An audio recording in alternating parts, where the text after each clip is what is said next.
We're going to talk about something I think is crazy important, and I think it's a X factor. I think it's a separator, and it's difficult because it's intangible, but in some ways it is tangible.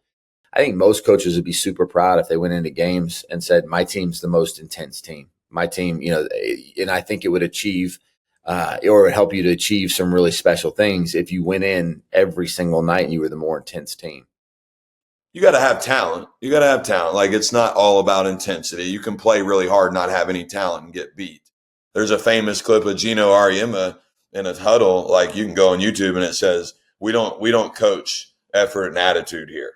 I agree with you. I think the quote should sound more like we don't want to coach attitude and effort.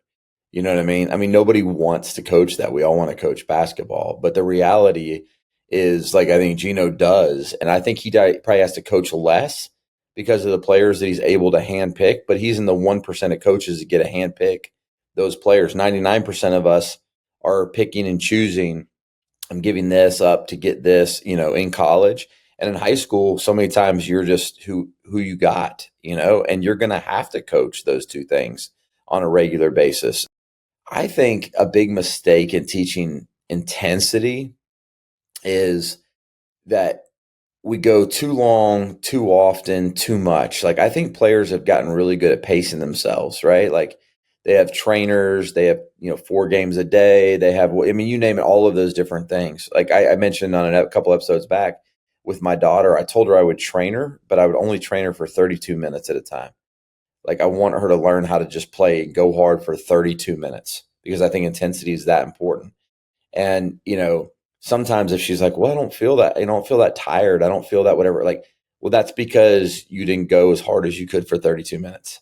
And I want her to understand, like, it's your job to own being tired into 32 minutes because you went so hard. It's not my job. Look, if I wanted to tire you out for 32 minutes, I just put you on the line and run you. Right. But what I want you to do is learn how to gain skill with intensity. So we're going to go for 32 minutes. And if you're not tired at the end, it's not my fault. It's your fault. And so I think oftentimes we overtrain, spend too long in the gym. We go through and even, the breaks, like a lot of times, I remember you and I went to Duke practices early on. Remember where they did a lot of 4-minute wars is what they called them. And it was just 4 minutes of intense practice game, like stuff was going on, but they really weren't going longer than 4 minutes because they wanted, if you go for 12 minutes, you pace yourself. You go for 24, you pace yourself even more. Eventually, it just becomes bad basketball, right? Like people are jogging, walking up the floor, like, ooh, I feel better conditioned. We just played 30 minutes. But are you really, better conditioned? Maybe a little bit. But are you playing with more intensity? Probably not. I think a big question to ask yourself is what are you here for? Like if a player goes in there and they're there to get maintenance up and work on their shot and they want to do that for 40 or 50 minutes and they start with form shooting and they go like that's why you're there. But if you're there to become a better competitor and you're in a team setting, but I think that that's really important in your practice design is, what are we trying to do? For this hour, maybe it's not that intense because we're working on form and repetition or whatever. But then when it gets down to our team stuff and the pace that we want to play, the intensity we want to play with, I think you got to flip a switch on for players. All right, listen, now is game time. Now the intensity needs to go to a different level. Now we're about to go for 4 minutes straight and try to play as hard as we can. Is it on? Is it off? Are we medium? Are we all the way? I think it's an important factor for players to understand the when, the why, the how, the where, all that kind of stuff. Kids aren't the problem. It's just what's around going on around us is not promoting intensity or competing. Kids are still getting love on social media when their team loses, but they got their numbers. So that kid may have not competed or played with any intensity, but banged out a few threes, had a nice couple drives, got his or her on offense. So I would say we're not that doesn't promote an environment that competing matters or intensity matters because we're not promoting that. That's not where they're getting love. On Facebook, I'll see a kid and a family I know, and the kid had a nice offensive game and their team lost by 30, but this kid dropped 20, but his man scored 30. But everybody on social media and Facebook is going to give some love because mom posted something And the reality is, kid didn't compete. There was no intensity. The only way you get back into a game is with stops. You Yeah. know what I mean? I mean, All big runs with stops. Yeah. yeah, and I think sometimes we watch Steph Curry and guys like that, and a lot of young players that I watch, and I fight this with my team all the time, is we're going to get back in this game by going 3-6-9, and you might need to make some shots, but the truth of it is you have to get 3 and give up 0, and then you have to get 2 and then give up 0. And I think that part is often overlooked when it comes to the level of intensity you need to actually get back in a game. And I think we'll just shoot our way back in a game. But this is pretty interesting. KJ is out working for NBA teams. He's one of my players, and he's Division II Player of the Year, and he's out on NBA tryouts. And I asked him, what's the most shocking thing on these NBA workouts? He said the amount of conditioning and running we're doing. They play a 14-minute 3-on-3 full court game. And I've emphasized, and I knew this going in, and I told KJ, I said, KJ, don't quit competing and don't quit talking. Just don't do it. Just go. Even when you're tired, don't quit competing. Don't quit talking. And I said, how are these workouts going? He said, they're going great. They're going great. And why are they going great? And he's given this example, 14-minute 3-on-3 full court game. He said, we're about 5 minutes in. He's like, one of my teammates is not even crossing half court anymore. And this is a guy that's a high major guy, that this is his shot with an NBA workout, and he can't play with enough intensity and be in enough shape to get up and down the court. And that's exactly why the pro team was doing the workout, to see what you're made of, And after the workout, I said, what'd they say? So they called the group in, the NBA workouts, they bring in 6 players at a time. They called the group in, and they were like, hey, listen, some of you, this was your shot. You couldn't get up and down the court. Others of you, this was your shot. And for 14 minutes, you kept competing and talking. And he said, I knew who they were talking to. We knew who they were talking to who couldn't get him down the court. And they knew who we were talking to about who was competing and talking. And I'm really proud of him for that. You know what I mean? I mean, at the end of the day, the NBA is going to sign talent, and they're going to overlook some things every once in a while. And, there's a lot of busts that go out there because you're just hoping that talent matures. And sometimes it doesn't, and sometimes it does.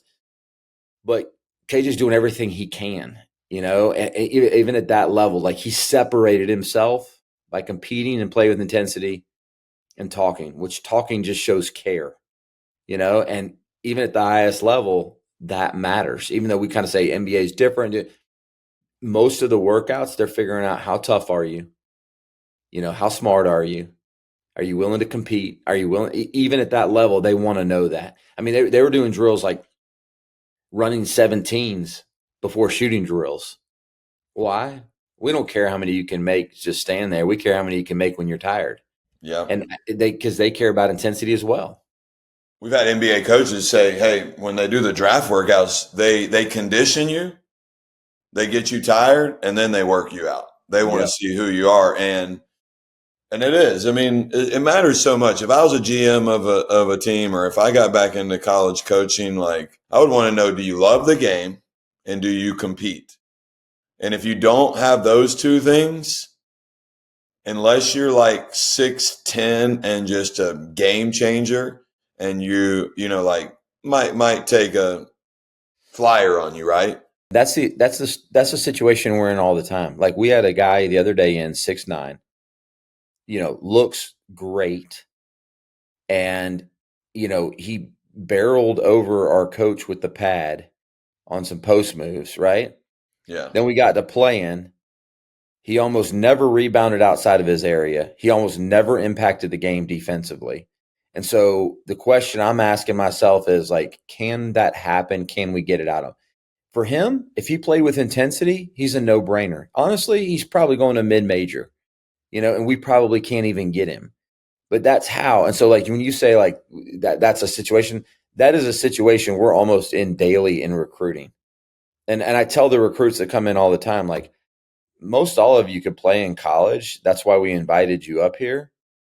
But none of you made it easy for me to say, we want you. Udonis Haslem was an All-American, great player at Florida, right? Played for Billy Donovan I think they went national championship games, some great talent. He goes out and he works out for the Miami Heat. He's in a workout like you're saying, like KJ's in. There's a loose ball, TJ, that goes bouncing down in the Miami arena down the hallway. Like the other 20 players just watch the ball bounce there. Udonis Haslem sprinted down the hallway, hustled back, handed it to the coach. Pat Riley is sitting in the stands watching his coaches run this workout. He gets up, walks down to the court, tells the coach and the players, say, this workout's over. He says, young man, Udonis Haslem, he said, you just made our team. We just, as an undrafted free agent, we're going to bring you on our team on a roster spot. He stopped the whole thing right there. Udonis Haslem, an undersized power forward, 4-man, who won 3 championships, made a really good living, was a team leader, not because of great talent, although he had talent in college, but because of what we're talking about, the X factor. Yeah. There has to be a level of skill and talent along with the high. We can't just have a bunch of high effort, no skill guys either, or girls.